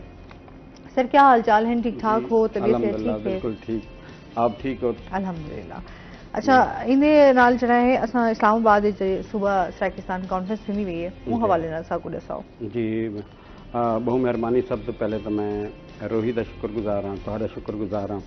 और असाडी थां सालाना कॉन्फ्रेंस होंदी है और इस साल भी सूबा सराकिस्तान कॉन्फ्रेंस वो अक्तूबर दे विच असां मुनक़िद करेंदे पैसे ते, लेकिन ई तो पहले एक बई कॉन्फ्रेंस थी जिहड़ी असाडे मुल्तान दे सेनेटर हैं राणा महमूद अल हसन साहब। राणा महमूद अल हसन साहब का ताल्लुक नून लीग नाल है ते आप हरियाणवी घराने नाल ताल्लुक रखते हैं, घर दे विच हरियाणवी ज़बान बोलते हैं, लेकिन उन्हें बहु वड्डा स्टैप चाहते, बहु वड्डा कदम चाहते कि उन्हें इस्लामाबाद का जरा ऑडिटोरियम है पार्लीमेंट का उतना कॉन्फ्रेंस मुनक़िद की है और हूँ कॉन्फ्रेंस के ना है सूबा सराकिस्तान कॉन्फ्रेंस। तो राणा महमूद अल हसन साहब उतना मौजूद हैं, उतना इजाज़ उल हक मौजूद हैं, आसान इकबाल मौजूद हैं और उतना सना जमाली जो सेनेटर हैं वो मौजूद हैं, डॉक्टर अफजल ढांडला साहब, इवें महार इरशाद शाल साहब, तो पार्लिमानी शख्सियात भी मौजूद हैं, साबिक मिनिस्टर भी मौजूद हैं और सेनेटर भी मौजूद हैं। तो सराकी जमातें दे जो अगवान हैं वो भी तकरीबन तमाम मौजूद हैं। तो उतना यह है कि ये आख्या गया कि भाई जनूबी पंजाब जरा लफ्ज़ है ई खिते की तहजीब सकाफत जोग्राफिया वास्ते दुरुस्त नहीं और इहदा ना सूबा सराकिस्तान होना चाहिए। तो यह एक बहुत बड़ी पेशरफ्त है कि जी नून लीग की तरफों, नून लीग के सेनेटर की तरफों स्टैप चाहता गया। तो असां न सिर्फ मुल्तान बल्कि पूरे सराकिस्तान के लोगों वास्ते खुशी की गाल है। उतना तफसील नाल ये भी गाल थी कि भाई जी वसेब की मुकम्मल हदूद उन्होंने उत्ते मुश्तमिल सूबा सराकिस्तान होना चाहिए जिन्हें टांक DI खान भी शामिल हैं। तो चूँकि एक अंग्रेज़ ने अपनी जरूरतों के तहत सूबे बनाए हैं और अपनी जरूरतों के तहत उन्होंने हदबंदियां बनाई हैं, उनका मकसद ये है कि भाई डिवाइड एंड रूल। लेकिन हुण जरा क्या में पाकिस्तान के बाद जरूरत ये थी कि जोड़ा भी पाकिस्तान के कौमां वसते हैं उन्होंने खिते को इकट्ठा किया वजे, उन्होंने तहजीब को, उन्होंने सकाफत को, उन्होंने जोग्राफिया को। तो यह एक बहुत बड़ी पेशरफ्त थी है जिन वास्ते मैं सेनेटर राणा महमूद अल हसन को मुबारकबाद देना। और उन सिलसिले के असां भी कोशिशें की, क्योंकि इन तो पहले जी सूबा सराकिस्तान कॉन्फ्रेंस मुल्तान थी है तो उन मौके के उत्ते राणा महमूद अल हसन आते ऐलान किया है कि भाई मैं कॉन्फ्रेंस एक इस्लामाबाद के रहसान तो उन्हें अपने वादे की तकमील की। वो कॉन्फ्रेंस भी एक बहुत बड़ा कदम है, ये कॉन्फ्रेंस भी बहुत बड़ा कदम साबित थी है। और असारी ये है कि हुकूमत जी सिफारिशात हैं उन कॉन्फ्रेंस जा उनके उत्ते अमल करे ताकि पाकिस्तान वफाक मुतवाजन थी वे, बैलेंस थी वे और ई वसेब के जो करोड़ा लोग हैं उनको उन्होंने हक मिले। वो भी खुशी नाल आखन कि मैं भी पाकिस्तान हूँ, तो भी पाकिस्तान है, ये तेरा पाकिस्तान है, ये मेरा पाकिस्तान है। तो इन नाल मुहब्बत भी बदसन और सबको हकूक भी मिलसन। बिल्कुल जी। अच्छा जी, निहारी थीम साहब से आपसे भी जानेंगे स्ट्राइकी से हम लोग इस टाइम जो हम आपकी जर्नी के हवाले से सबसे पहले तो जान लेते हैं कि कैसे रेडियो पाकिस्तान के साथ मुंसलिक हुए, फिर कैसे लिखना स्टार्ट किया। सबसे पहले आपका शुक्रिया, रोहित चैनल का शुक्रिया, जिन्होंने हमें यहाँ बुलाकर हमारे व्यूज़ जानने की कोशिश की और हमारे जो इस वक्त नाजरीन देख रहे हैं उनसे बात करने का मौका मिला है। रेडियो आपको पता है एक मीडियम था और अब भी है। जब हम छोटे होते थे तो हमारी स्कूलिंग रेडियो से ही स्टार्ट होती थी। सुबह हमने जो मॉर्निंग शो सुनने और उसके बाद जो है ना स्कूल चले जाना, फिर वापस आना, फिर वो प्रोग्राम सुनते सुनते दिल में जज्बा पैदा हो गया कि जी हम भी रेडियो का हिस्सा बन सकते हैं। फिर अपनी तालीम मुकम्मल की, फिर सबसे पहले एफएम की तरफ गए, फिर एफएम मुख्तलिफ चैनल्स पे गए, फिर रेडियो पाकिस्तान में ऑडिशन दिया, ऑडिशन क्लियर हुआ, फिर 101 किया, 101 के बाद फिर इस साइड पे जमहूर दी आवाज़। आपको पता है दुनिया में ये प्रोग्राम सराकी वसेब का प्रोग्राम है, बहुत मशहूर है और उसका हिस्सा बने और मुझे बहुत बड़ी खुशी की बात है कि मैं उस प्रोग्राम का मैं मेज़बान हूँ इस वक्त।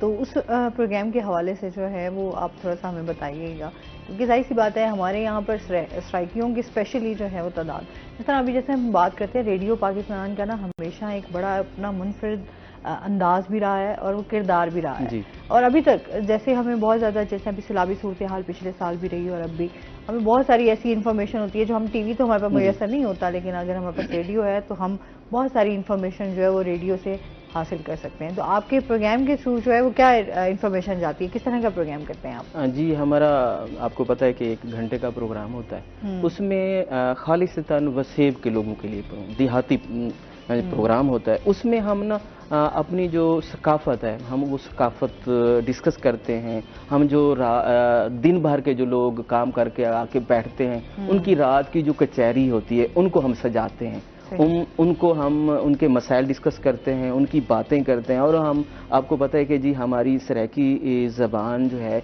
वो मीठी ज़बान है और वो उस मीठी ज़बान के जो अल्फाज हैं वो आहिस्ता आहिस्ता ख़त्म होते जा रहे हैं। वजह क्या है कि अब हम उस तरफ जा नहीं रहे, उस तरफ हम काम नहीं कर रहे। अब हमारे कुछ ऐसे प्रोग्राम्स हैं चैनल्स के जो उसके थ्रू लोग अपनी ज़बान को सीख रहे हैं, अपनी ज़बान को दोबारा वो अल्फाज सुनने को मिलते हैं। इस तरीके से वो जो हमारा प्रोग्राम है वो पूरी दुनिया में सुना जा रहा है। अब तो माशाल्लाह जिद्दत आ गई है, फेसबुक पे भी आ रहा है। हाँ, और उसके वो तो अलावा उन्होंने बिल्कुल ऐसे पहले होता था ना रेडियो बाग पे, आप जाहिर सी बात है जो बोल रहा होता था वो आपको एक तजस्सुस रहता था हमेशा कि यार ये इसकी आवाज़ इतनी अच्छी है, ये कैसा होगा दिखने में। तो आपको क्योंकि टेलीविजन पे तो आप आवाज़ भी सुन रहे हैं तो आप तस्वीर भी देख रहे हैं, तो आपको पता चल रहा है कि कौन बात कर रहा है, कौन सी शख्सियत है। जी बिल्कुल, मैं आपको एक बात और ऐड करना चाहूँगा कि यहाँ 2 लोग होते हैं। एक को होस्ट होता है जो करेक्टर एक्टर भी उसे के तौर पे काम कर रहा होता है, वो अपनी ट्यून चेंज करके जो है ना वो उसी तरह देहाती बन के वो अपनी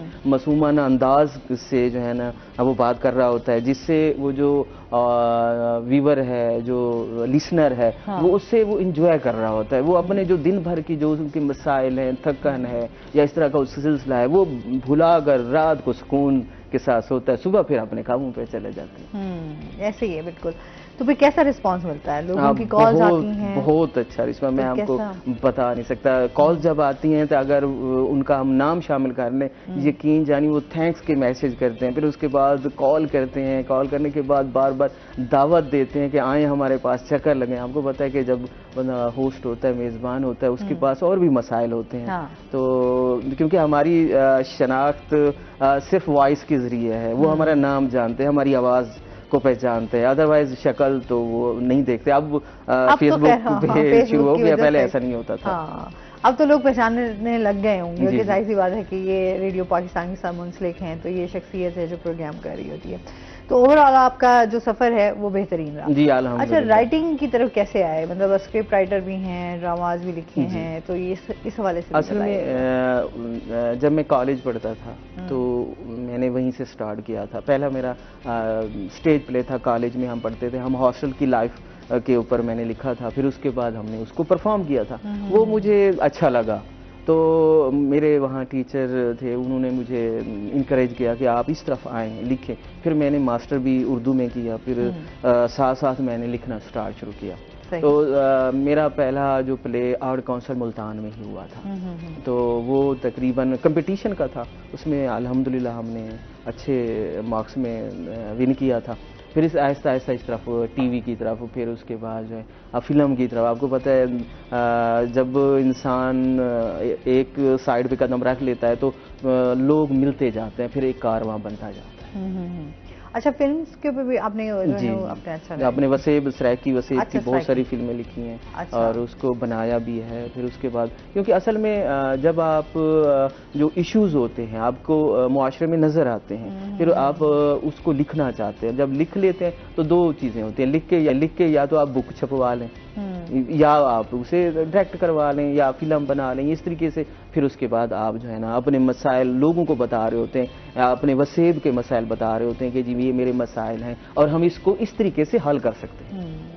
अच्छा धीरेजा साहब, खुद तुम भी लिखण वाले हो, आजकल ऐसे हम देखते हैं कि बहुत सारे हमारे जिस तरह महंगाई है तो उसी की तरीके से बहुत सारी चीज़ें हमारी महंगी भी हुई हैं। बहुत सारे शायर हमारे साथ आते हैं, जो लिखने वाले राइटर आते हैं, वो भी हमारे प्रोग्राम में शामिल होते हैं। तो वो ये कहते हैं कि अब आप जो है आपको बड़ी मसाइल का सामना रहता है। एक बुक आप अपनी जो है पब्लिशर के पास लेकर जाते हैं तो छपवाने के लिए आपको बहुत पैसे देने पड़ते हैं, लेकिन आपको जब बुक लोग बुक क्योंकि अब बुक से दूर होते जा रहे हैं, उस तरीके से खरीदते नहीं हैं बुक्स, तो जो लिखने वाला होता है उसको उसका कोई फ़ायदा जो है इतना बेहतरीन मिलता नहीं है। क्या कहेंगे इस बारे में आप?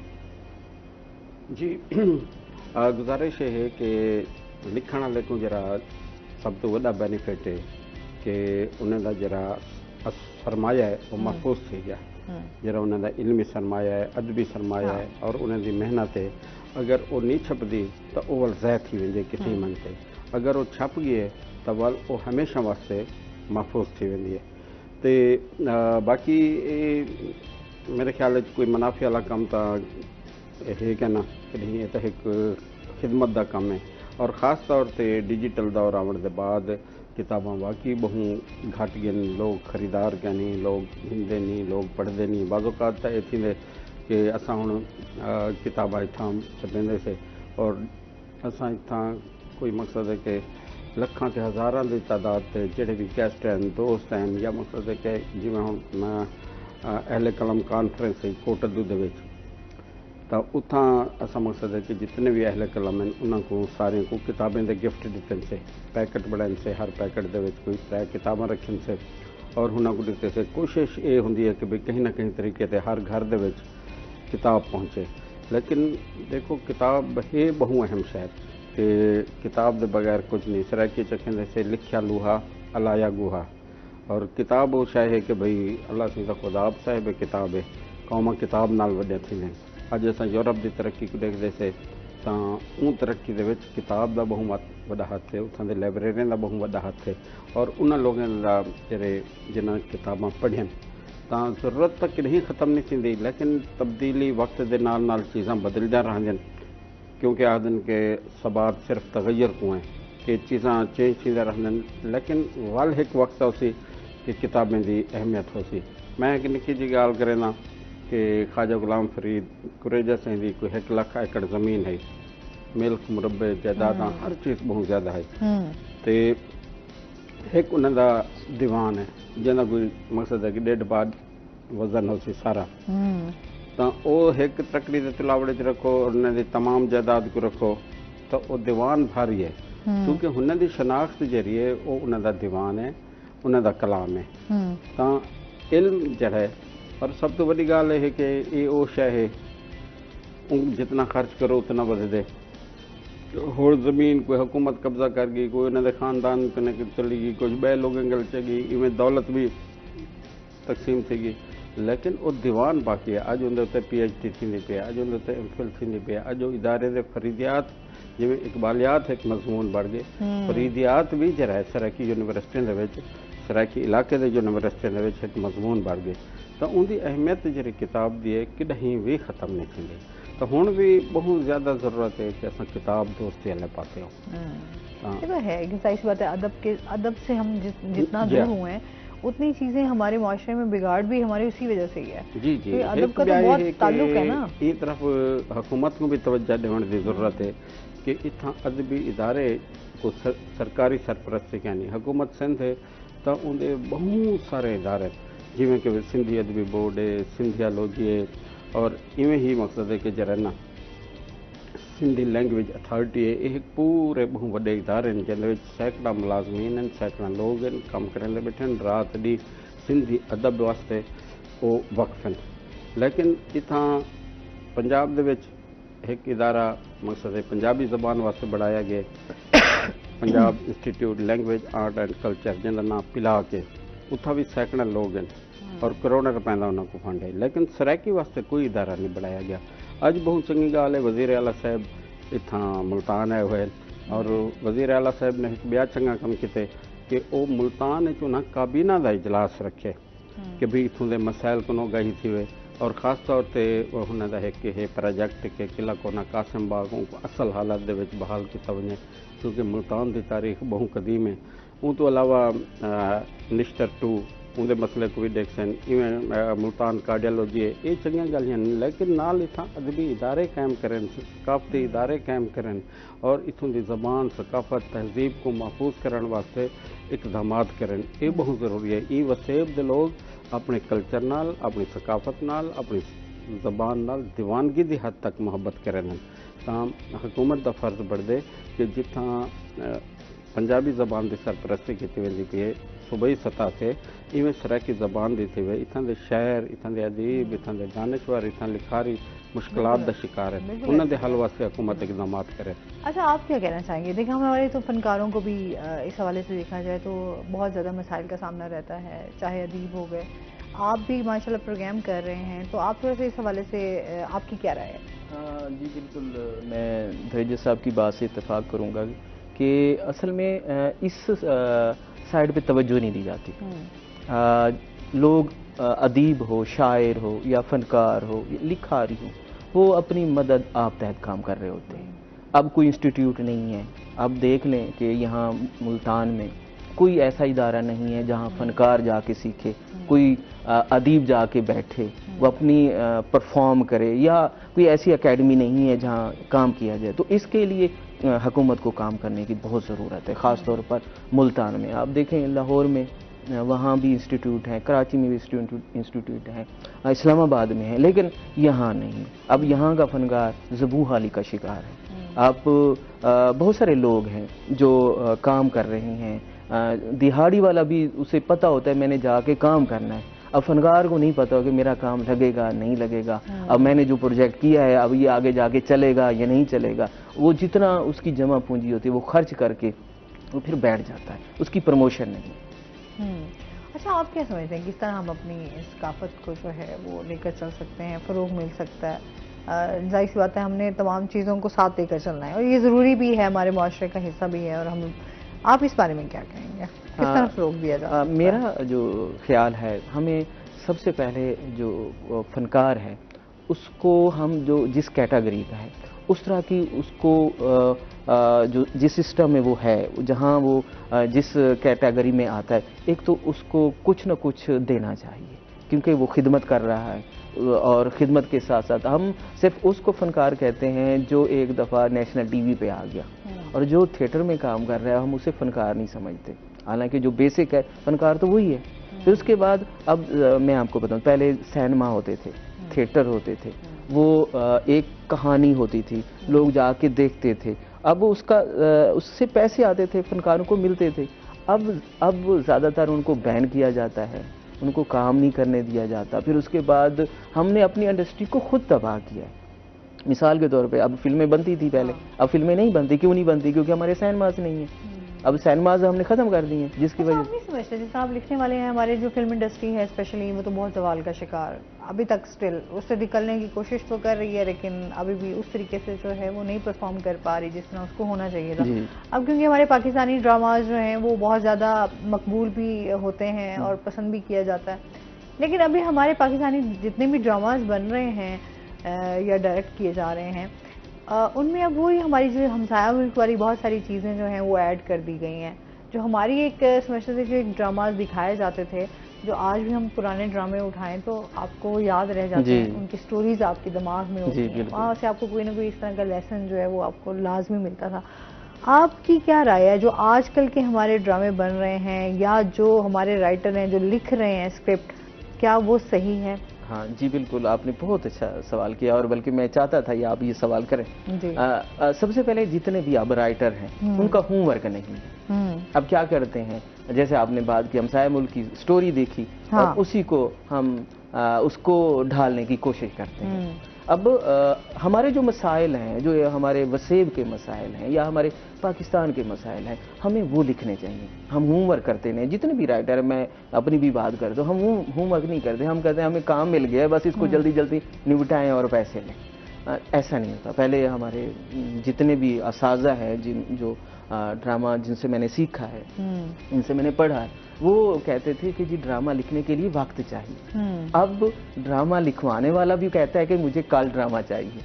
अब जो लिखने वाला कहता है कि मुझे जल्दी जल्दी पैसे मिल जाएं और मैं इनको जैसे भी है, जिस तरह की स्टोरी है, मैं इनको दे दूं। लेकिन ऐसा नहीं है। उसकी वजह अपनी मर्जी का ही लिखवा लेते हैं। मेरे ख्याल में शायद राइटर को अपना कुछ लिखने का मौका ही नहीं मिलता। इसमें मजीद हम बात करते हैं। नाज़रीन, अभी हमने जाना है ब्रेक पे, हमारे साथ रहिएगा।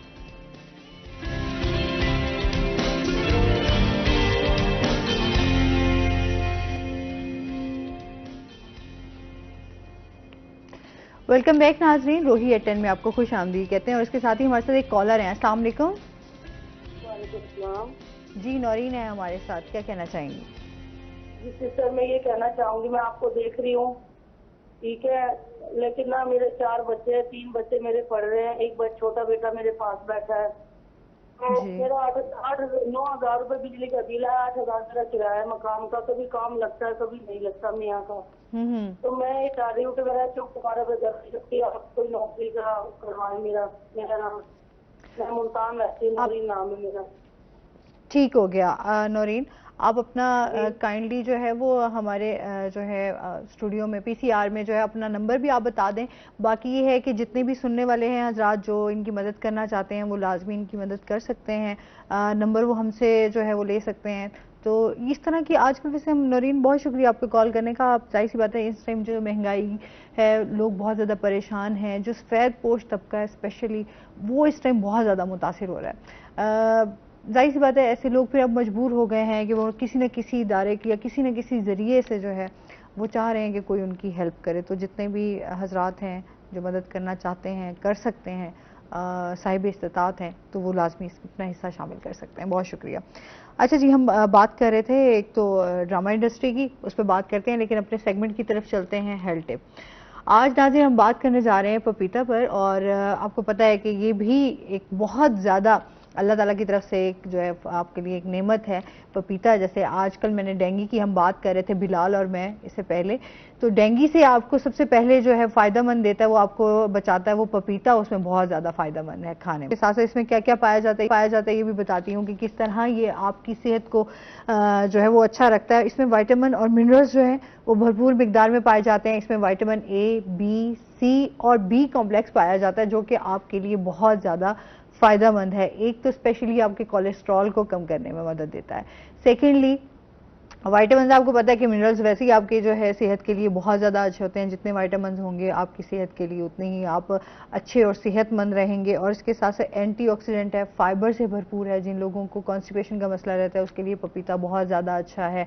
आपके लिए जो है वो एक तो स्किन के लिए भी बहुत ज़्यादा अच्छा है। जैसे मैंने आपको बताया डेंगू के हवाले से, तो डेंगू के में जो है आप जितना पपीते का इस्तेमाल करेंगे उतनी तेज़ी से आप जल्दी रिकवरी की तरफ आएंगे और आप सेहतमंद हो जाएंगे। क्योंकि आपको पता है कि जब डेंगू होता है तो उसमें इसमें बहुत ज़्यादा आपका जिस्म जो है वो वीक होना, क्योंकि इसमें बुखार भी बार बार हो रहा होता है।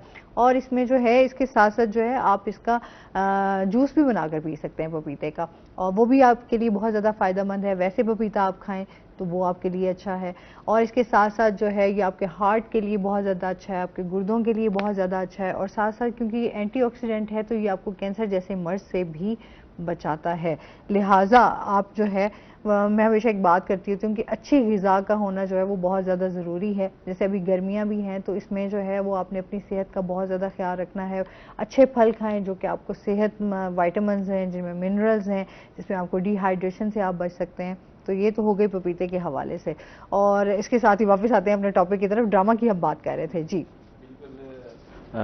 बल्कि आपने ये बताया ना पपीता के बारे में, तो मेरी इन्फॉर्मेशन में भी इजाफा हुआ, और बहुत सारे नाजरीन तो सुन रहे हैं जी। बहुत ही फायदेमंद चीज़ है। डेंगू के लिए तो स्पेशली है, क्योंकि कैसा ये फल है, ये भी मेरी भी, क्योंकि मेरी छोटी सिस्टर को डेंगू हुआ तो मुझे भी वहाँ से आइडिया हो गया कि आप उनको कौन सी ऐसी ग़िज़ाएँ दे सकते हैं जो डेंगू में स्पेशली जो पेशेंट होते हैं। तो उनमें पपीता सबसे पहले कि आप उनको पपीता बहुत ज़्यादा खिलाएं, जिससे उनका जो है वो बुखार भी टूटेगा और वो सेहतमंद भी रहेंगे। अच्छा, ड्रामा की बात हो रही थी तो हम असल में अच्छा ड्रामा, अच्छा स्क्रिप्ट अच्छा हो तो उसके बाद ड्रामा अच्छा बनता है। अगर आपका स्क्रिप्ट अच्छा नहीं है तो फिर उसके बाद आपका ड्रामा अच्छा बिल्कुल नहीं है। जिस तरह आपने कहा कि जी हम दूसरों को देखते हैं कि जी उनके ड्रामे किस तरह बनने, हम अपनी सकाफत को देख, हमारे लोग क्या देखना चाहते हैं, हम लोगों को सिखा क्या रहे हैं। अब रेडियो हो, टीवी हो, फिल्म हो, थिएटर हो, ये लोगों को एजुकेट करते हैं, लोग इससे सीखते हैं। हम क्या सिखा रहे हैं, हम दूसरों की सकाफत सिखा रहे हैं, हम अपनी सकाफत को तो ख़त्म करने जा रहे हैं। तो इसलिए हम अब भी अपने ड्रामे को वापस लेकर आ सकते हैं। वो क्या है कि स्क्रिप्ट पर कंप्रोमाइज़ नहीं। उसके बाद अगर स्क्रिप्ट पर आप कंप्रोमाइज़ नहीं करेंगे तो एक अच्छा ड्रामा आपको देखने को मिलेगा। तो हमारा इसी जनूबी पंजाब में, हमारे वसेब में एक ड्रामा बना है, अभी रिसेंटली बना है, अब नेशनल टीवी पे वो चल रहा है। उसमें टोटल कास्टिंग मेरी है, तो वो ज़बरदस्त जा रहा है, और इस वक्त उसकी व्यूअरशिप बहुत अच्छी जा रही है, क्योंकि वो ड्रामा बना ही हमारे मसाइल पर है। हमारे कौन कौन से मसाइल, अभी जो एक कॉलर अभी बात कर रहे थे कि जी बिल ज़्यादा आ गया है या कुछ इस तरह की चीज़ें, हम उसमें बता रहे हैं कि जितनी चादर है आप उतने पाँव फैलाएं। अब चादर से ज़्यादा आप ख्वाहिशात करेंगे तो उससे लामहला आपके मसाइल बढ़ेंगे, मसाइल बढ़ेंगे तो उसके बाद फिर इसी तरह का माहौल पैदा होगा। अरे क्योंकि जाहिर सी बात है हम लोगों का पहले जो ड्रामास बनते थे वो भी इसी तरह के, आपके जो मसाइल हैं, आपकी जो चीज़ें हैं उनको उजागर किया जाता था, और फिर साथ साथ एक लेसन एंड में लाजमी मिलता था कि ताकि लोग जो हैं वो उससे सबक भी हासिल कर सकें। अभी तो हमारे यहाँ सिर्फ वही जो चीज़ें आपकी जो आप माशरे में बिगाड़ पैदा कर रही हैं, आप उन्हीं को ही आपने उठाया हुआ है और उन्हीं को ही दिखाए जा रहे हैं बार बार। अच्छा, समटाइम कुछ ड्रामाज आपको बड़े अच्छे भी लगते हैं, कुछ ड्रामाज बड़े, बहुत सारे हमारे 1-2-3 मैं समझती हूँ जो मेरे फेवरेट रहे, और मुझे उनसे थोड़ा ये था कि यार वो थोड़े डिफरेंट स्टोरी से, वरना आप हर चैनल पे उठाएं तो आपको एक ही तरह की स्टोरी जो है वो आपको देखने को मिलेगी, जिससे बंदा भी थोड़ा सा कहता है यार क्या देख रहे हैं। बिल्कुल आपने ठीक कहा, ज्यादा टाइम। अच्छा, फिर पहले होता था 25 या 15 किस्तें हो गई, या आपकी 20 किस्तें हो गई, 18 किस्तें हो गई, ड्रामा उस पर मुश्तमिल होता था।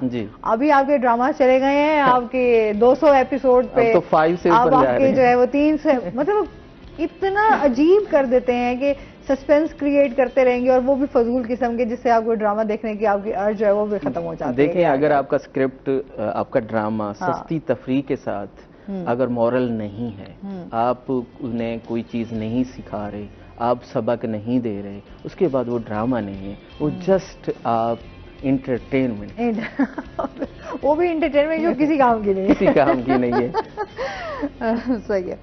अच्छा, इसके साथ ही साहब, जिस टाइम हमारे जो हम वसेब के मसाइलों पे बात करें तो आप वैसे क्या देखते हैं इस टाइम? हमारे जनूबी पंजाब तो मैं हमेशा बात करती हूँ बहुत सारी महरूमियों का शिकार है, यहाँ पे हेल्थ के मसाइल हैं, बाकी बहुत सारे और मसाइल हैं, आप क्या कहेंगे इस बारे में?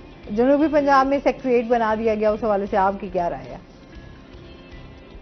पहली गल तो है कि महरूमी दे विच सब तो वड्डी महरूमी ये भी है कि साडी शनाख्त का इनकार किया वेंदा है। लफ्ज़ जनूबी पंजाब ई वसेब दी शनाख्त वास्ते एक गैर मुनासिब असां समझदे से असां क्योंकि असाडा वसेब है, असाडी तहजीब है, असाडा सकाफत है, असाडा खिता है और असां एक कौम से असाडा वतन है। तो देखो तुसां हुण जिवें दसे सिविल सैक्रेटरेट, उन सिविल सैक्रेटरेट का क्या फायदा जिहदे कोल फंड्स कहने आख्या गया है कि 35% फंड्स जेह्ड़े भई वसेब देन वो हर हालत उनको मिल सन और ये सैक्रेटरेट इस्तेमाल करे से, लेकिन तुसां खुद डिठे कि सारा कुछ लाहौर तो ही इस्तेमाल थींदे अख्तियारात कहनी। अच्छा दूजी गल ये है कि सैक्रेटरेट दे सारे महकमे नहीं भेजे गए, थोड़े महकमे भेजे गए, उन्होंने को भी तकसीम कर दिता गया मुल्तान बहावलपुर। हुण ये है कि जरा पहले चलो हिको टिप खावनी पौंदी है लाहौर दी, हुण बंदे मतलब है कि पहले बहावलपुर वेंदन वल मुल्तान वेंदन वत आखिर कम तुसां लाहौर ही वन थींदे। दो त्रै जहीं दे उत्ते तकलीफ वध गई है, मकसद है कि सहूलत नहीं ॾिठी गई।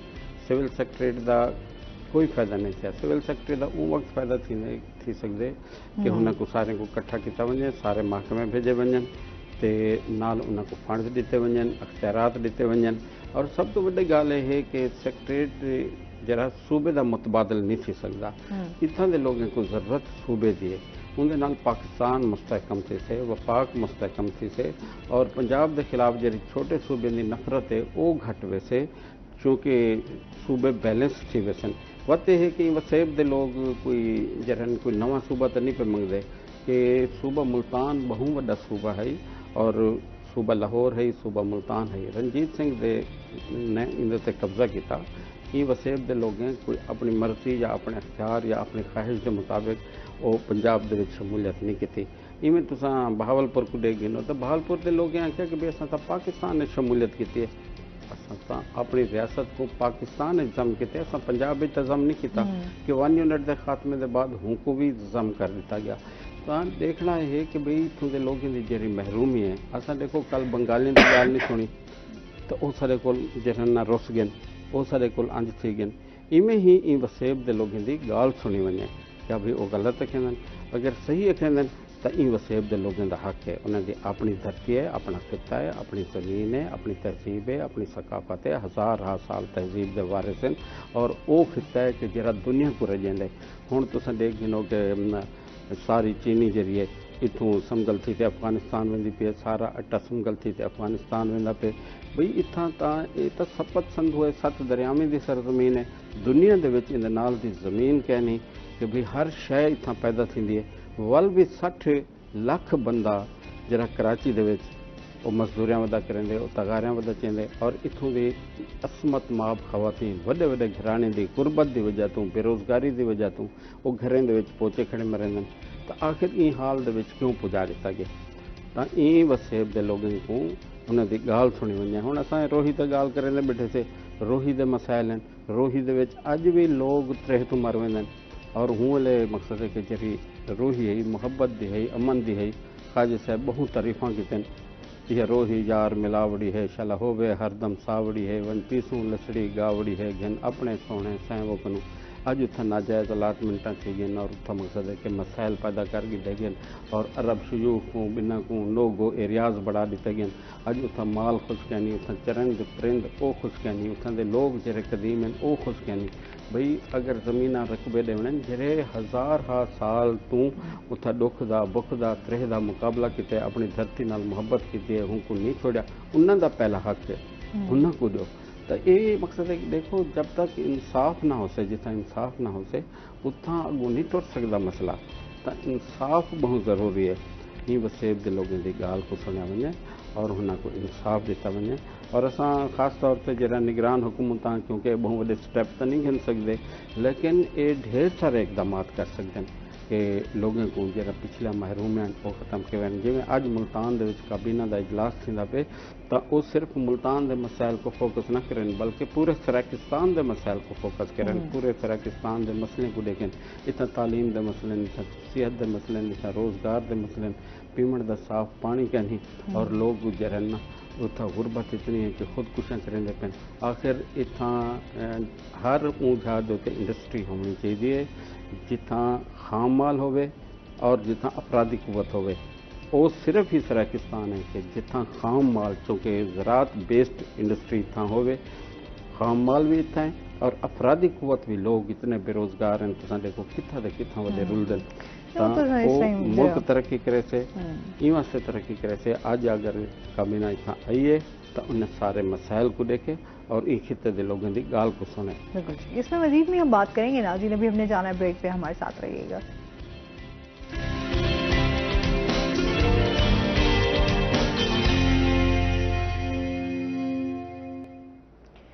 वेलकम बैक नाजरीन, रोही 10 में आपको खुश आमदीद कहते हैं।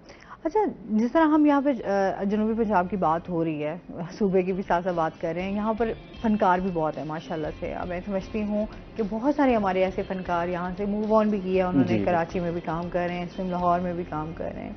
तो आप क्या समझते हैं, आप किस तरह रोल प्ले कर रहे हैं उन फनकारों को प्रमोट करने के लिए या यहाँ पर जो आर्ट है उसको प्रमोट करने के लिए?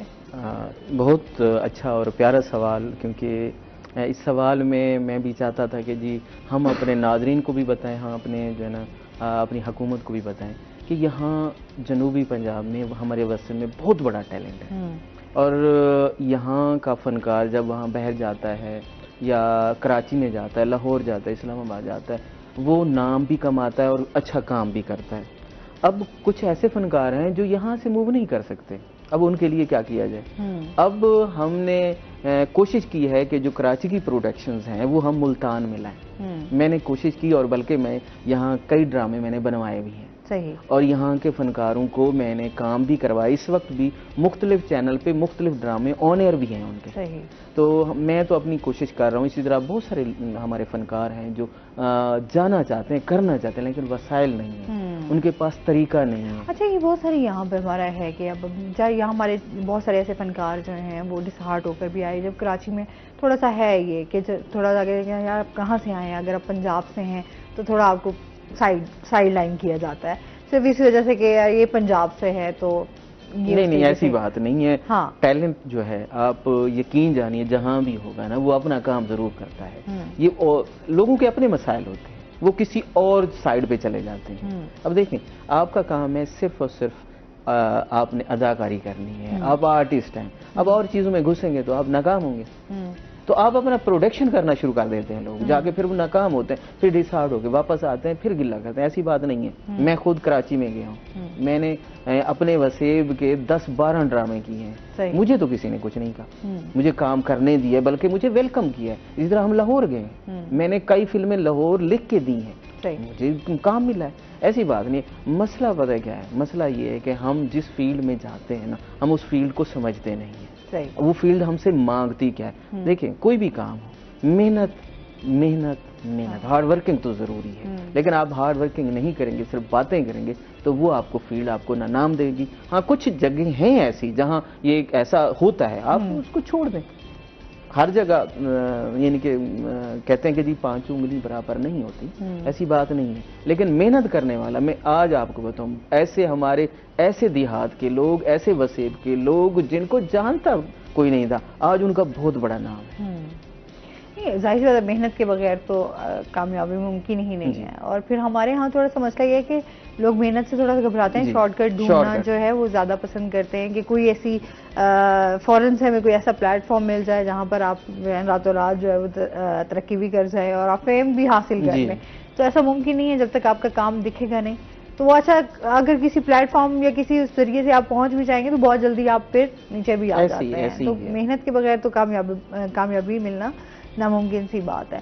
अच्छा, वैसे आप ओवरऑल क्या देखते हैं हमारी इंडस्ट्री को लेकर? जाहिर सी बात है, आप राइटर भी हैं, डायरेक्शन भी देख कर रहे हैं, तो क्या मसाइल हैं जिनको बेहतर करने की ज़रूरत है, जिसमें ड्रामा इंडस्ट्री में बेहतरी लाई जा सकती है, फिल्म को बेहतर किया जा सकता है, इस हवाले से? हाँ, सबसे पहले हमें अच्छा स्क्रिप्ट हो, उस पर काम करें। फिर जो लोग इस साइड पे आ रहे हैं वो वाकिफ उस काम से मुखलिस हों। फिर हम आगे चलते हैं प्रोडक्शन। जो लोग प्रोडक्शन बना रहे हैं, प्रोडक्शन कर रहे हैं, वो एक अच्छी प्रोडक्ट दें। फिर उसके बाद आगे बात आती है चैनल्स, और चैनल्स को चाहिए कि वो जो काम म्यार का है वो दिखाया जाए ताकि उससे सुधार पैदा हो।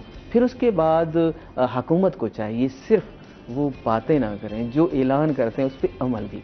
ये ज़रूरी है क्योंकि देखिए आर्ट को भी फलाह बहबूद के लिए जो है काम करना वो बड़ा ज़रूरी है, ताकि आर्टिस्ट भी कहीं ना कहीं थोड़ा, क्योंकि हमारे यहाँ आर्टिस्टों के बहुत मिसाइल बेचारे हैं, और जिस तरह हमने काफ़ी लोगों को खो भी दिया है सिर्फ इसी कि जब आप उनका साथ नहीं देते, एक फेम में जब होते हैं तब आप उनका साथ देते हैं, थोड़ी सी उनके ऊपर कोई मुश्किल है तो शायद कोई बंदा भी नहीं खड़ा होता। तो ये तो चीज़ें बहुत ज़्यादा हैं।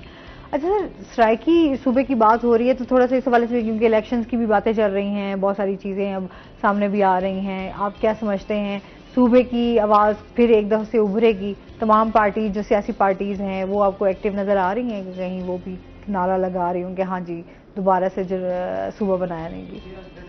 इलेक्शन होने मुले तो सारे गाल करें अपने मंशूर दे विच भी लिख दें, जिमें ही इलेक्शन दे विच कामयाबी थी उनके बाद वालों खत्म।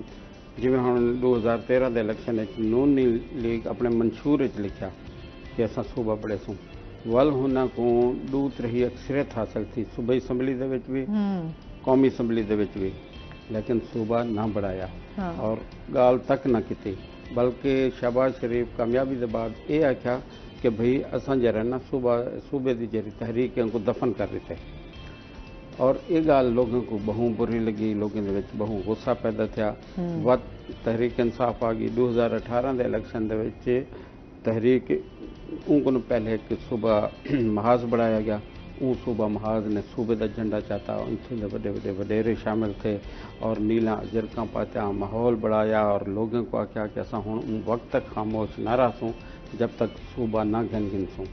वत देखते देखते हूँ सूबा कमीशन को और हूँ सूबा महाज को उज़म कराया गया तहरीक इंसाफ दे विच। तहरीक इंसाफ ने वादा किया, मंशूर च लिखा और तहरीरी तौर पर लिख दिता गया कि असा 100 ॾींहं के अंदर सूबा बड़े सूँ। 100 ॾींहं गुजर गया, 200 ॾींहं गुजर गया, 300 ॾींहं गुजर गया, तो वत उन मकसद है कि सूबे की तरफ कोई पेशरफ्त ना की। अच्छा हुण हुकूमत खत्म थी गई, हुण जिमें नवा दौर से वल सारे जमात हुण पीपल्स पार्टी दे खुर्शीद शाह आखे कि भाई तुसा मकसद है कि जरा सराकी लोग साकू वोट देवन और असा मकसद सूबा बड़े सूँ, तो अस यही गाल ही सुनते आंदे से सारे इतों दे जितने सुनते रहो। हाँ